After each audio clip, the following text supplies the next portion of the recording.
উচ্চ মাধ্যমিক ইতিহাস সাজেশন 2025। তো তোমাদের এবছরের জন্য আমি 15টি গুরুত্বপূর্ণ প্রশ্ন রেখেছি। সেই প্রশ্নের একাধিক উত্তর অলরেডি আপলোড করে দিয়েছি। তো আজকের যে প্রশ্নের উত্তরটি আমরা দেখব বা আজকের ভিডিওতে আপলোড করব, সেই প্রশ্নটি হলো, দেখো, স্বাধীন বাংলাদেশের উত্থানে শেখ মুজিবুর রহমানের ভূমিকা কী ছিল? এই প্রশ্নের উত্তরটি আজকে এই ভিডিওর মাধ্যমে দেখব বা আলোচনা করব। ভূমিকা। ব্রিটিশ শাসনের বিরুদ্ধে ভারতবর্ষের দীর্ঘ সংগ্রাম, আত্মবলিদান ও আত্মত্যাগের পরিণতি ঘটে 1947 সালের 15ই আগস্ট। ভারত স্বাধীন হয়, কিন্তু বিরাট ক্ষত সৃষ্টি হয় ভারতবর্ষের বুকে। ভারতবর্ষ দ্বিখণ্ডিত হয়, জন্ম নেয় নতুন পাকিস্তান। ভারত বিভাগের সূত্রে বঙ্গপ্রদেশ ও দ্বিখণ্ডিত হয়। হিন্দু সংখ্যাগরিষ্ঠ পশ্চিমবঙ্গ ভারতের অন্তর্ভুক্ত হয় এবং মুসলিম সংখ্যাগরিষ্ঠ পূর্ববঙ্গ পাকিস্তানের অন্তর্ভুক্ত হয়। বিভাজন।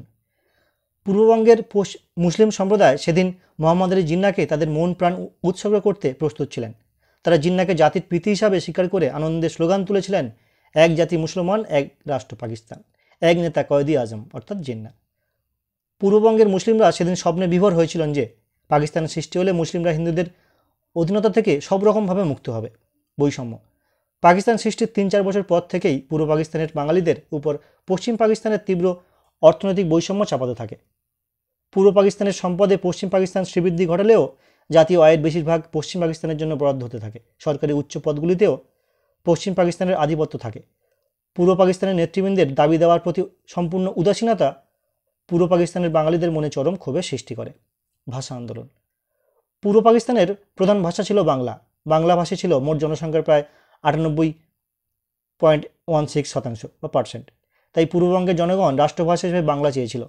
এই দাবিতে 1952 খ্রিস্টাব্দে ফেব্রুয়ারিতে আন্দোলন শুরু হয়, ভাষা আন্দোলন। এই ভাষা আন্দোলনের প্রভাব সাংস্কৃতিক জীবনকে অতিক্রম করে রাজনৈতিক চেতনার রূপান্তরে কাজ করে। সামরিক ও রাজনৈতিক ভীতি। 1965 খ্রিস্টাব্দে ভারত পাক যুদ্ধের ফলে পূর্ববঙ্গের বাঙালিদের মনে নিরাপত্তাহীনতা বৃদ্ধি পায়।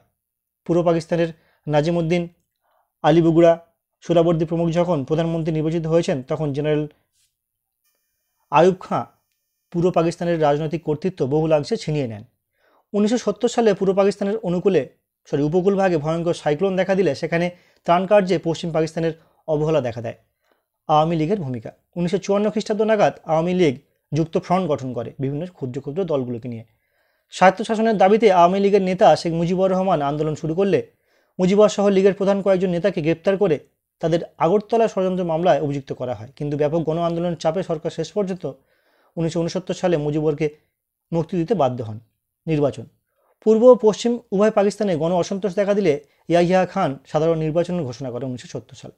এই নির্বাচনে শেখ মুজিবুর রহমান সংখ্যাগরিষ্ঠতা 162টি আসনের মধ্যে প্রায় 160টি আসন পূর্ববঙ্গে বা পূর্ব পাকিস্তানে লাভ করে এবং সরকার গঠনের অধিকার পায়।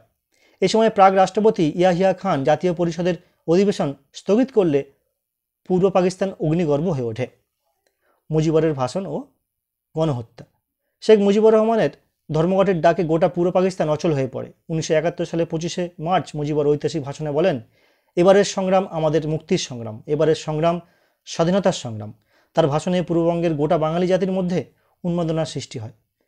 জেনারেল টিক্কা খানের নেতৃত্বে পাক বাহিনী 25 মার্চ বাঙালিদের উপর ব্যাপক হারে হত্যালীলা চালায়, যাকে পোশাকি নাম দেওয়া হয় অপারেশন সার্চ লাইট। দেখে নেব আজকের প্রশ্ন শেষ প্যারা। ওই দিন মধ্যরাতে শেখ মুজিবুর রহমানকে গ্রেপ্তার করা হয়। তবে স্বাধীনতার লক্ষ্যে শুরু হয় তীব্র গণ আন্দোলন। ভারতের প্রধানমন্ত্রী ইন্দিরা গান্ধী এই বিদ্রোহীদের পাশে দাঁড়ানোয় পাকিস্তান বিপাকে পড়ে যায়। শেষ পর্যন্ত 1971 সালে 16ই ডিসেম্বর ভারতীয় বাহিনীর প্রধান জগজিৎ সিংয়ের আরোরার কাছে আত্মসমর্পণ করেন প্রাক বাহিনীর প্রধান জেনারেল AK নিয়াজি। ফলে স্বাধীন সার্বভৌম রাষ্ট্র বাংলাদেশের জন্ম হয় 1971 সালে। তো এই ছিল আজকের প্রশ্নের একটি নমুনা উত্তর।